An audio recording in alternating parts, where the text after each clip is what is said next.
नमस्कार, सारा प्रणाम। मी निरंजन। खबर विशेष मध्ये आपल्या सर्वांचं स्वागत आहे। खबर विशेष मध्ये आज आपण चर्चा करणार आहोत कसाबच्या निकालाबद्दलची। जगामध्ये पहिला जिवंत पकडला गेलेला जो फिदाईन अतिरेकी आहे, जो एकमेव जिवंत पकडलेला फिदाईन आहे, त्याला आज मुंबईच्या उच्च न्यायालयाने पुन्हा एकदा फाशीची शिक्षा सुनावलेली आहे। या फाशीच्या शिक्षा सुनावताना आणि आतापर्यंतच्या संपूर्ण प्रकारामध्ये काय काय या केसच्या दरम्यान घडलं हे आता आपण पाहणार आहोत।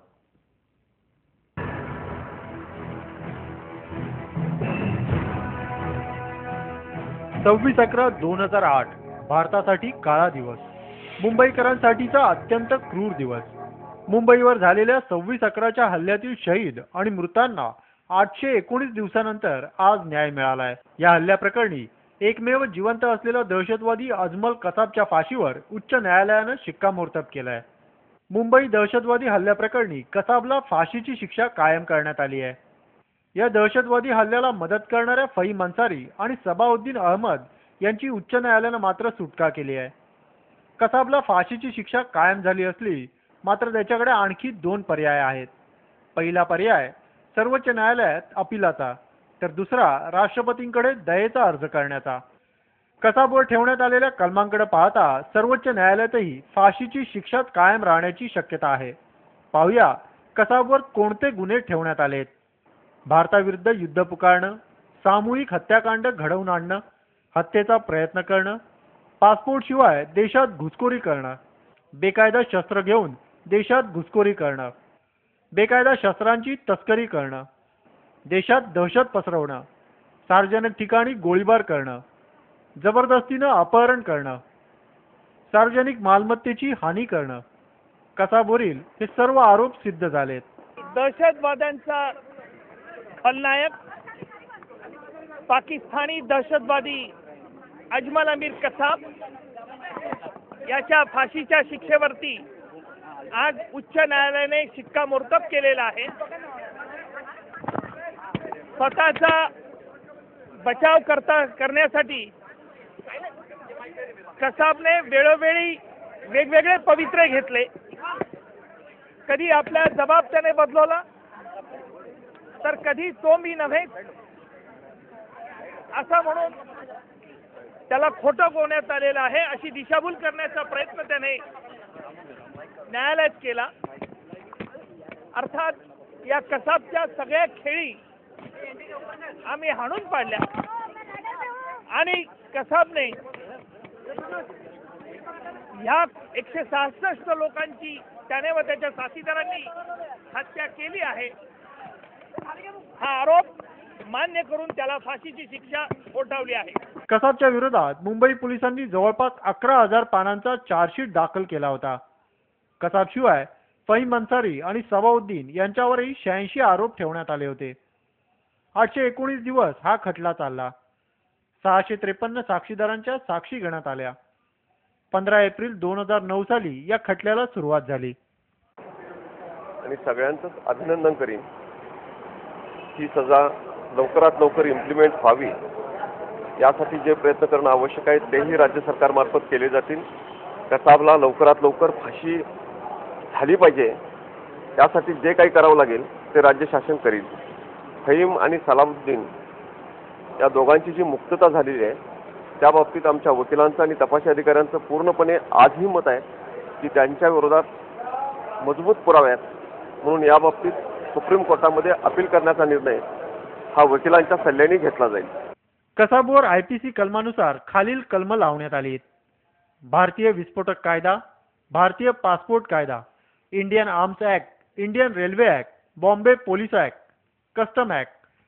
कसाबच्या फाशीवर उच्च न्यायालयात शिक्कामोर्तब झाल्यानं देशात समाधानाची प्रतिक्रिया आहे। मात्र कसाबला फाशी केव्हा दिली जाईल हे अद्याप ठरलेलं नाही।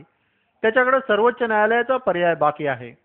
कसाबच्या खटल्याप्रकरणी काही बाजू अपुऱ्या राहिल्यामुळे हल्ल्याला मदत करणारे फहीम अन्सारी आणि सबाउद्दीन सुटलेत। आता यापुढे सर्वोच्च न्यायालयात ही पुढील न्यायालयीन लढाई सुरू होईल। सिद्धार्थ गोदाम, समय, मुंबई। आणि याच विषयावरती चर्चा करण्यासाठी आज आपल्याबरोबर आहेत कसाबचं हायकोर्टामध्ये ज्यांनी वकीलपत्र घेतलेलं होतं त्या ॲडव्होकेट फरहाना शाह। मी आपलं स्वागत करतो आमच्या या कार्यक्रमामध्ये.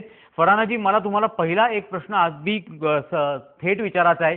स्वतः हायकोर्टाचे न्यायाधीश रंजना देसाई आणि आर मोरे या दोघांनी असं सांगितलंय की ही रेअरेस्ट ऑफ रेअर अशा प्रकारची ही केस होती.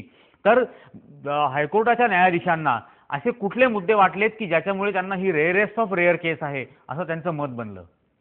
कसाबच्या केसाबद्दल असं त्यांचं म्हणणं आहे की जे काय कॉन्स्पिरसी वगैरे झाली होती आणि वेजिंग वॉरचा जे प्रश्न होता की गव्हर्नमेंट इंडियन गव्हर्नमेंटच्या बाजूनी ते वेजिंग वॉरचा प्रश्न उठलेला होता त्याच्याबद्दल. आणि कसाब जे आहे ते कॉन्स्पिरसी जी झाली होती ते पाकिस्तानमध्ये झाली होती.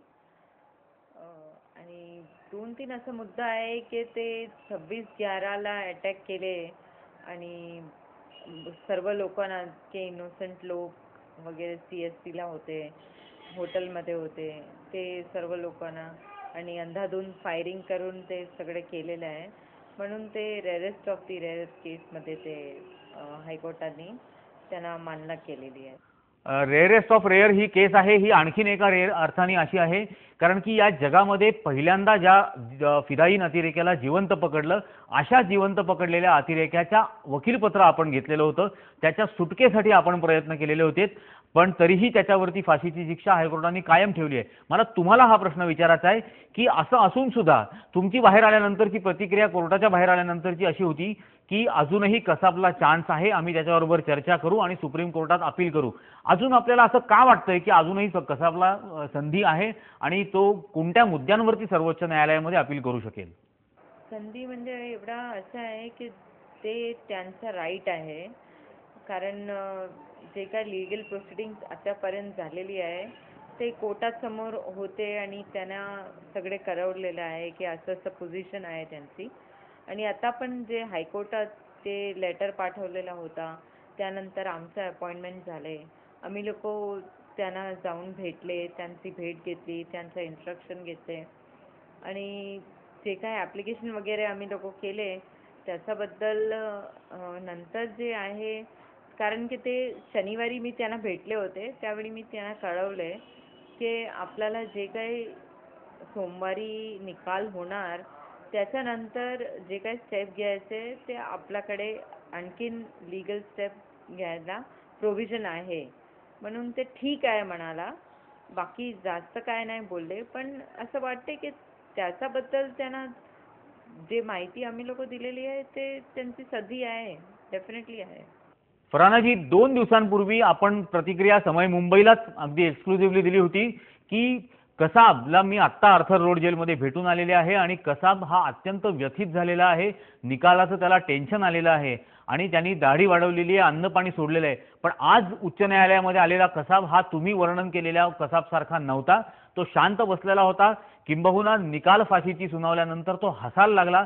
हसल्यानंतर त्यांनी न्यायाधीशांना शुक्रिया शुक्रिया असंही म्हटला. तर 2 दिवसापूर्वी आपण सांगितलेलं खरं होतं, आज कसाबचं वागणं खरं आहे का कसाबचं वागणंच मुळामध्ये अशाच पद्धतीने अतिशय अव्यवस्थित आणि इलॉजिकल अशा पद्धतीचं राहिलंय? आज ते हसत होता ते मी नाही बघितले म्हणून मी काय सांगू शकणार नाही त्याच्याबद्दल. पण शनिवारी त्यांची कंडिशन खूप खराब होती कारण मला ते खूप कमजोर वाटले आणि टोटली डिसओरिएंटेड वाटले कारण की ते काय बोलत नव्हता. जेव्हा पूर्वी त्याने बोललेलं आहे आमच्याबरोबर ते काय बोलले नाही आणि बस ते खाली ठीक आहे म्हणून सांगितले. आणि माझ्याकडून न्यूजपेपरची मागणी केली, पण मी सांगितले की माझ्याकडे न्यूजपेपर आता नाही, मी नाही देऊ शकणार. आणि आज ते कोर्टासमोर हसत होते ते मला खरं नाही वाटते कारण की मी नाही बघितले म्हणजे मी काय त्याच्याबद्दल सांगू शकणार नाही. कसाब आणि या सर्व मुद्द्यांवरती आपल्याला अजूनही चर्चा करायची आहे, पण आत्ता वेळ झालेली आहे एका छोट्याशा ब्रेकची.